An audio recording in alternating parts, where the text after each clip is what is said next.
നാവിൽ രുചിയേറും ചിക്കൻ കുറുമ കഴിക്കാൻ ഇത്രയും പച്ചക്കറികൾ തയ്യാറാക്കുക. അതൊക്കെ കഷ്ണങ്ങളാക്കി വെച്ചതിന് ശേഷം അതിലുള്ള ഇഞ്ചിയും വെളുത്തുള്ളിയും ചതച്ച് റെഡിയാക്കി വെക്കുക. പുറമെ ഒരു മുറി തേങ്ങയുടെ തേങ്ങാപ്പാൽ 2 വട്ടമായി എടുക്കുക. അതിലാദ്യത്തെ പാൽ വേറെയും രണ്ടാമത്തെ പാൽ വേറെയുമായിട്ട് മാറ്റി വെക്കുക.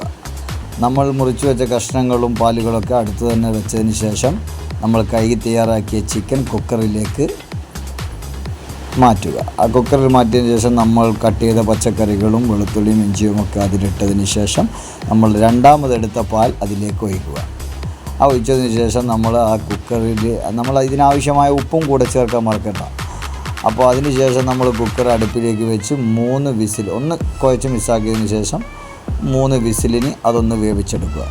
3 വിസിലടിച്ചതിന് ശേഷം ആ വെന്തെന്ന് നമുക്ക് കാണുമ്പോൾ മനസ്സിലാവും. ആ വെന്തതിന് ശേഷം നമ്മൾ അത് വേറൊരു പാത്രത്തിലേക്ക് അത് അടുപ്പത്ത് വെച്ചതിന് ശേഷം വേറൊരു പാത്രത്തിലേക്ക് അത് ചേഞ്ചാക്കാൻ പോവുകയാണ്. അതിലേക്ക് ചേഞ്ചാക്കിയതിന് ശേഷം നമ്മൾ ഈ പാത്രത്തിലേക്ക് ഒഴിക്കുമ്പോൾ നമ്മൾ ആദ്യം ഒന്നാമത് എടുത്തു വെച്ച പാലും ഇതിലേക്ക് ചേർക്കേണ്ടതുണ്ട്.